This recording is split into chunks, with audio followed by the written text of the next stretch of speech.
Philosophy of inner liberation, the philosophy of self-mastery, the philosophy of balance between reason and emotion.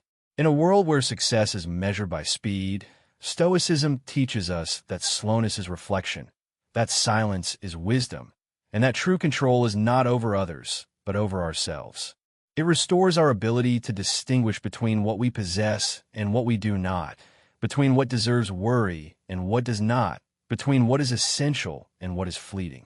It is a philosophy that awakens in us a deep existential question. Are we truly free, or are we prisoners of our emotions, slaves to our desires, victims of others' expectations? Stoicism answers, freedom begins from within, from a moment of awareness, from a simple decision to be ourselves, not what others want us to be. In this introduction, we open a door towards understanding, towards liberation, towards rebuilding the self on foundations of wisdom, calm, and balance.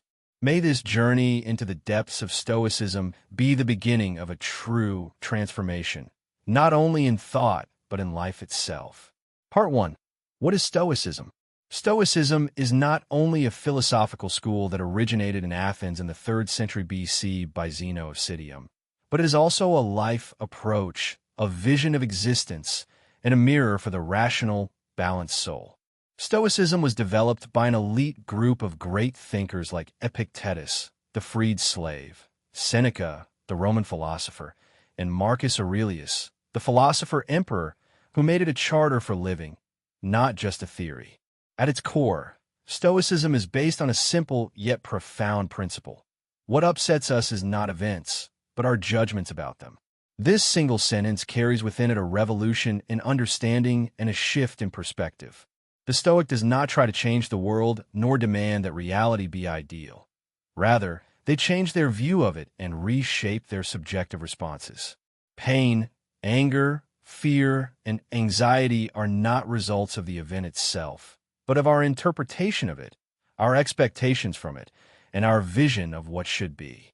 Stoicism teaches us to separate reality from our reaction to it and to reclaim the power of choice.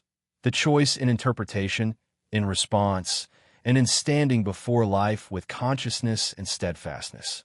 Thus, Stoicism is more than a philosophy. It is a call to subjective freedom, to inner calm, and to living wisely in a world that never ceases its noise.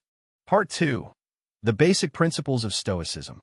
Stoic philosophy does not present itself as a set of theoretical postulates nor a book to be read and forgotten, but as a charter for living, a mirror for the soul, and a set of practical principles that every human can adopt in life to reach balance, calm, and inner freedom. First, distinguishing between what we can control and what we cannot change. This principle is the backbone of Stoicism and the first key to understanding true freedom. The Stoic distinguishes between matters they have control over, such as their thoughts, intentions, actions, and reactions, and matters outside the sphere of control, like external facts, others' actions, illness, death, and luck. With this understanding, the Stoic is liberated from the burden of worry and abandons the old illusion that they can control everything. Instead, they focus their energy on what they can change and accept what cannot be changed with calm and contentment. Second, living in accordance with nature and reason. In Stoicism, living is not about struggling with the universe nor resisting the inevitable, but about harmonizing with cosmic laws and the rational acceptance of the course of events. The Stoic strives to live simply, without affectation, and lets reason be their guide in every step. They exclude misleading instincts, prioritize wisdom over desire, and seek justice, fairness, and kindness as standard for living. In this principle lies a call to cosmic consciousness and to the realization that humans are part of a larger system, and that wisdom lies in harmony, not resistance. Third, asceticism towards desires.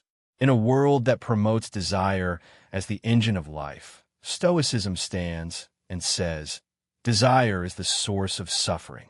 The more we attach ourselves to something, the more we fear losing it. The more we desire more, the greater our disappointments.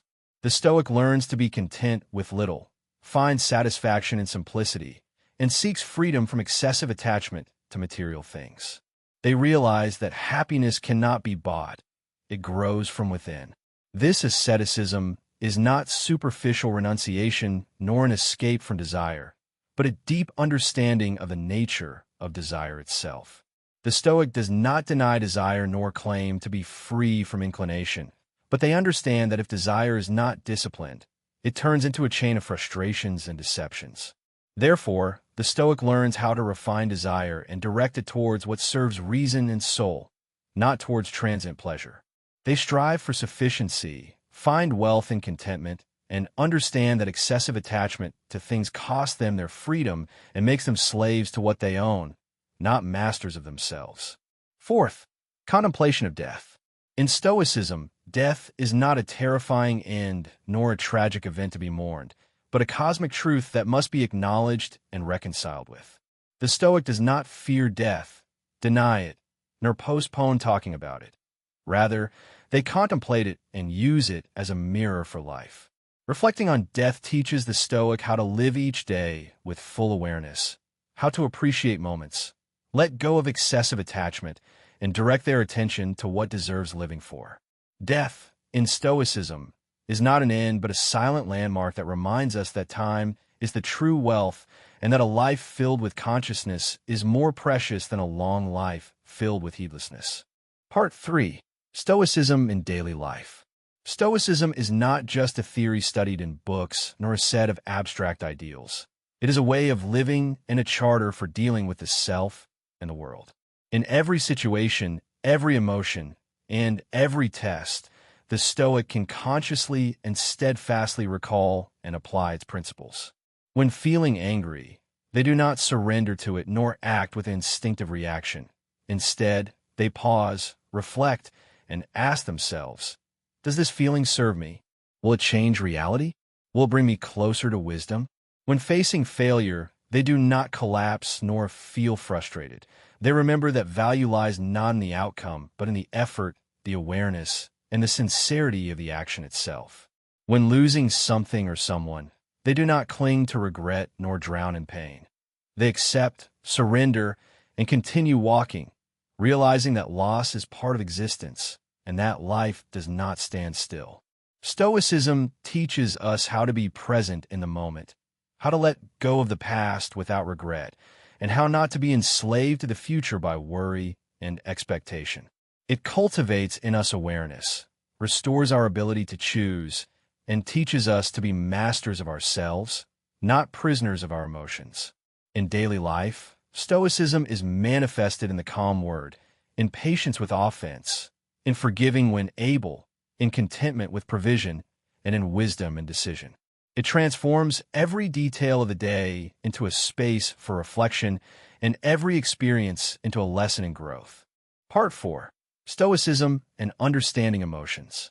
One of the common mistakes in understanding Stoicism is the belief that it calls for suppressing emotions, emotional coldness, or living without interaction and feeling.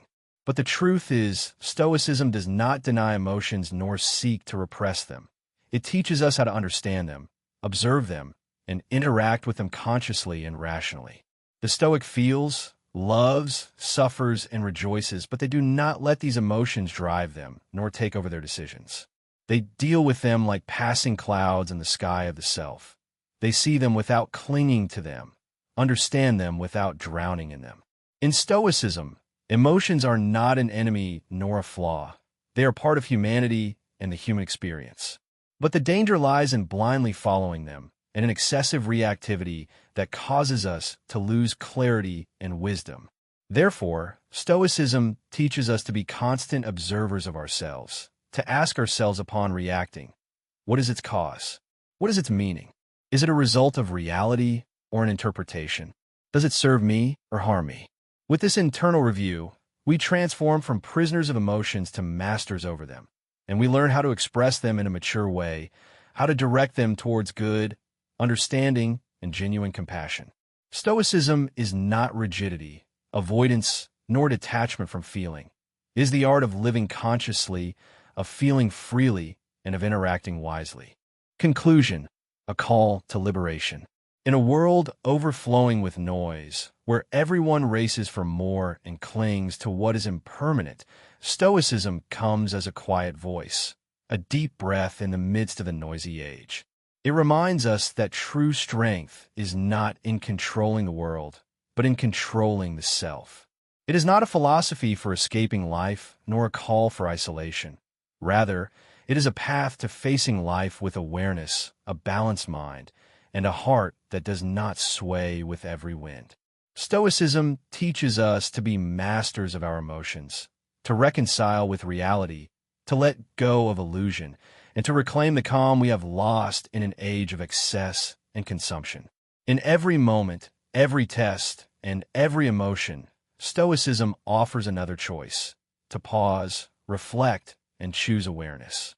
At the end of this intellectual journey, we recall one word that summarizes all that has been said: be master of yourself, and you will be master of the world. If you like the content, don't forget to press like and subscribe to the channel. We'll see you in the next episode.